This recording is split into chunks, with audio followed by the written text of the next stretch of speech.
This really does just sum up the grim depths that this country is plunging to. Now, Diane Abbott is the first black woman elected to the British Parliament. That was back in 1987, when I was 3. She had to overcome huge obstacles to get there, unlike many of her posh white peers who had everything rigged in their favour from, well, birth, really, or conception. Now, since then, she's been subjected to a never-ending campaign of brutal and unrelenting racism from the right-wing media, from the Conservatives, but not just them, as we'll talk about as well, from within her own party as well. The way she's been treated is nothing short of a disgrace. Now, Frank Hester is the Conservatives' biggest donor. He's given the party 10 million quid, and The Guardian has reported that in 2019, he said the following, and I must emphasise it is just truly revolting in advance. It's like trying not to be racist, but you see Diane Abbott on the TV, and you're just like, you just want to hate all black women because she's there, and I don't hate all black women at all, but I think she should be shot. And then he mentions somebody else he doesn't like, and Diane Abbott needs to be shot. She's stupid. If we can get this other person being unprofessional, we can get sacked. It's not as good as her dying.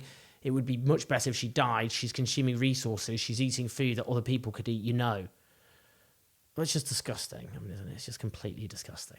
Racist, violent, and indeed an example of misogynoir, which is the fusing of sexism, misogyny and racism. Now, you'd think this would just be open and shut, wouldn't you? Bang to rights, gratuitous racism, so the Tories would accept it as such and just immediately return the money. Now, first of all, his own response, I was going to say apology. This isn't an apology. Frank Hester's own statement was just appalling.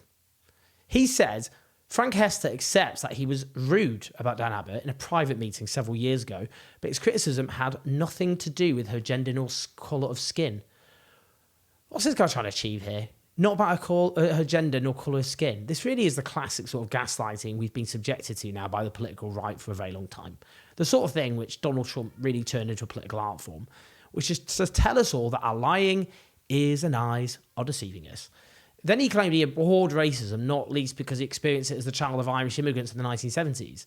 So what, that immunises him from anti-black racism? Just unbelievable. What am I trying to rationalise with this? He said he rang Diane Abbott twice to try and apologise directly for the hurt he's caused her. Why is he doing that? Leave her alone, obviously.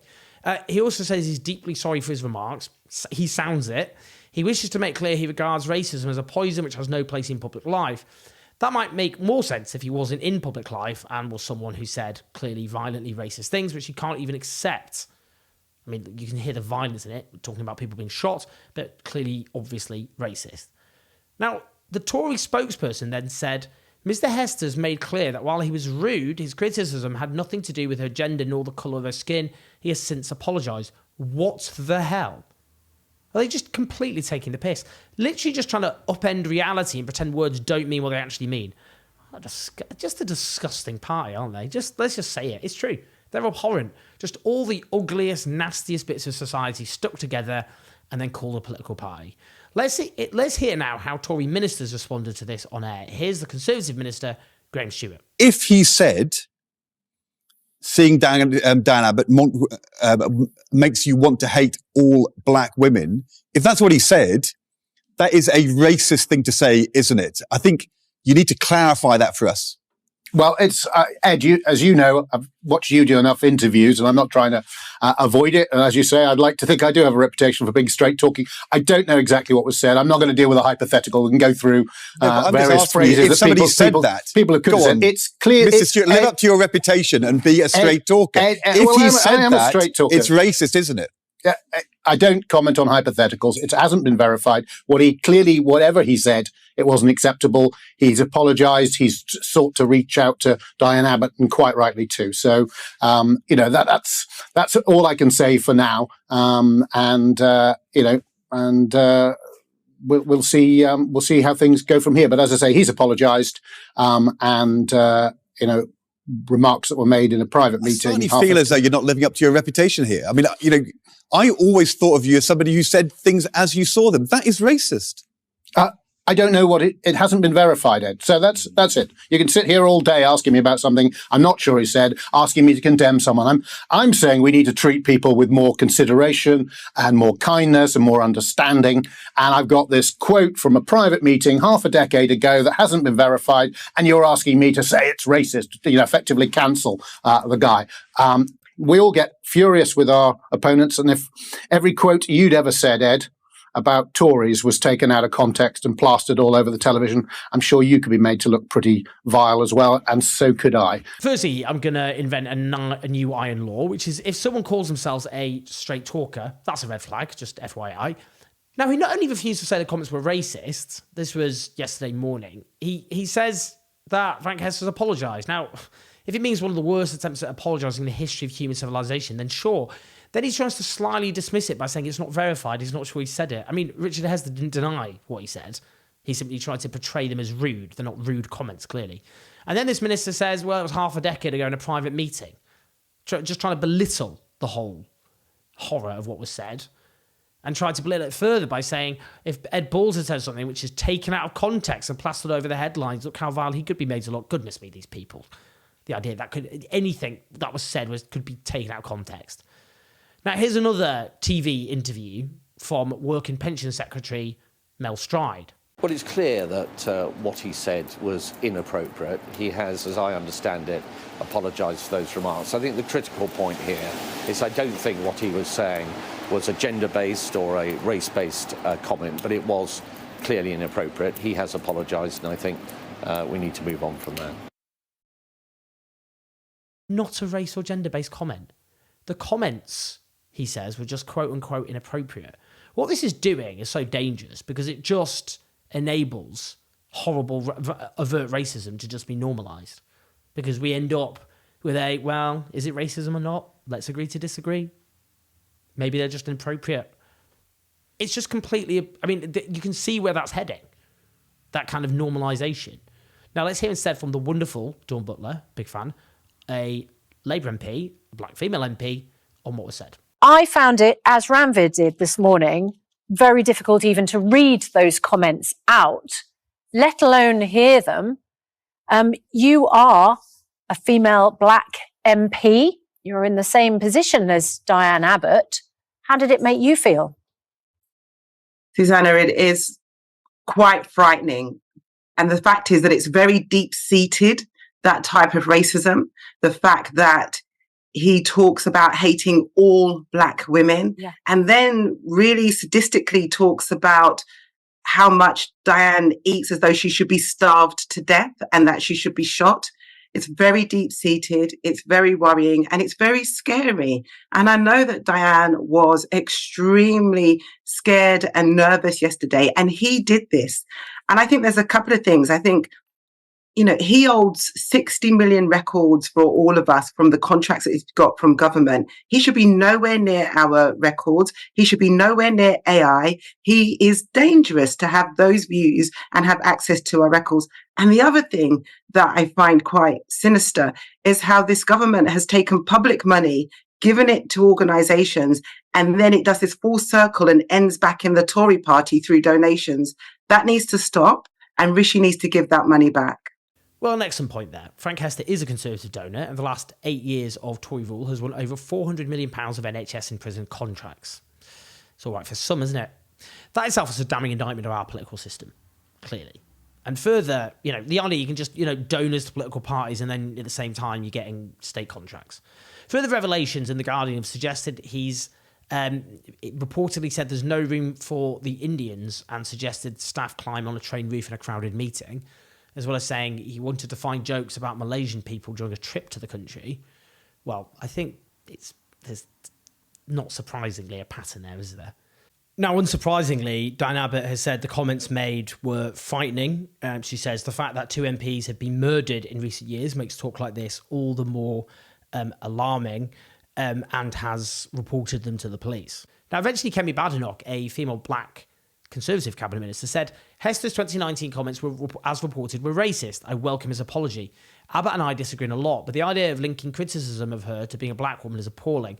It's never acceptable to conflate someone's views with the colour of their skin. Now, I would just ask here, what the hell are we even talking about in terms of his so-called apology, in which he tries to gaslight people into thinking that they're not racist comments. It's only very late in the day last night that Downing Street eventually said they were racist comments, but refused to hand the money back. Now, a really important point has been made by interim CEO of the race equality think tank, the Runnymede Trust. She highlighted how the Conservatives refused to call comments made by the belatedly suspend Tory MP Lee Anderson, who has since defected to Reform, as racist after suggesting Islamists controlled London Mayor Sadiq Khan, claiming the mayor had given the capital away to his friends, i.e. extremists, just wanton Islamophobia. Now, reading the Guardian summary of her comments, she is reported as contrasting the response to what she said was the increasing criminalisation of black and brown people, citing the characterisation of people on marches calling for a ceasefire in Gaza as Islamic extremists, and a recent trial, just look this up, it's just absurd, of a black man on hate crime charges. He was acquitted, but he should never, ever have been put on trial for sending a raccoon emoji, an insult used by black people to describe someone they believe to be black on the outside, white on the inside, prosecuted for that when someone like this just speaks like this. It's just, the point being made there is just so important, that the Conservatives have whipped up a storm about those protesting against the mass slaughter of the Palestinian people, suggesting that peace protesters are dangerous, hateful, racist extremists who are a danger to Jewish people, even as thousands of Jewish people have themselves protested and have, in many cases, including people I'm friends with, turned up visibly with, skull caps, visibly Jewish signs, making clear they're Jewish, Jews against genocide, Jews for peace. Even though there's no evidence that the overwhelming majority of protesters are anything other than simply protesting against the oppression and mass murder, with a focus, of course, on the large numbers of Muslim Britons taking part to portray them as the dangerous, hateful extremists in society. Then you get this multimillionaire Tory donor making gratuitously racist comments. It's a completely different story, isn't it? Now, these are the same crew, I know, who portrayed Labour under Jeremy Corbyn as a cesspit of racism. But we should talk about Labour, given they are now trying to make political mileage over this. They're going in hard. Though I noticed many of their reports, their tweets, didn't mention Diane Abbott's name. Now, Diane Abbott was suspended last year from the Labour Party, parliamentary party, over comments she made about racism, black people, Irish people and Jewish people. She immediately apologised for a letter she wrote for the Observer newspaper and retracted what she said. Now, since then, nearly 11 months later, her investigation has been gathering dust. I made that point because when Barry Shearman, the Starmer-supporting Labour MP, tweeted about a run in silver shekels when two high-profile Jewish businessmen missed out on peerages, he was allowed to apologise with no further action taken against him. When Starmer-supporting Shadow Minister Steve Reed suggested a Jewish businessman was the Tories' puppet master, he apologised. No further action was taken against him. Starmer-supporting MP Neil Coyle made racist insults to a journalist and had a sexual harassment claim upheld against him. He was suspended. It would have been completely insane if he wasn't. But then he was let back in. All white men. All completely different treatment to her. Indeed, Labour's also suspended one of its other few black female Labour MPs, Kate Osamor, after she suggested Gaza was a genocide the day the ICJ put Israel on trial for alleged genocide.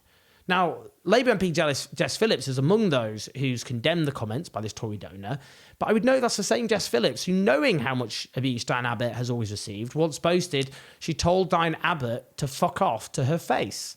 Diane Abbott then said that this had never happened, suggesting Jess Phillips had lied about abusing her. What?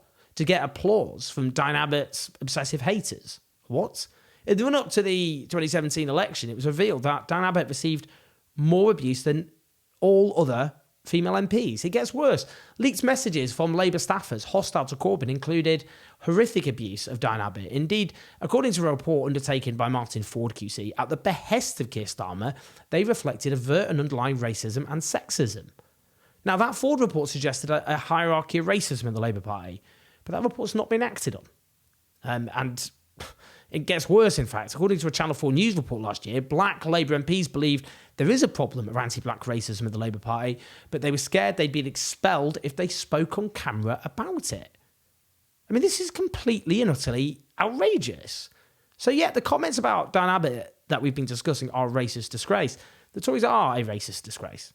That doesn't mean Labour comes out of this episode looking good. It doesn't at all. The treatment of Diane Abbott is a disgrace.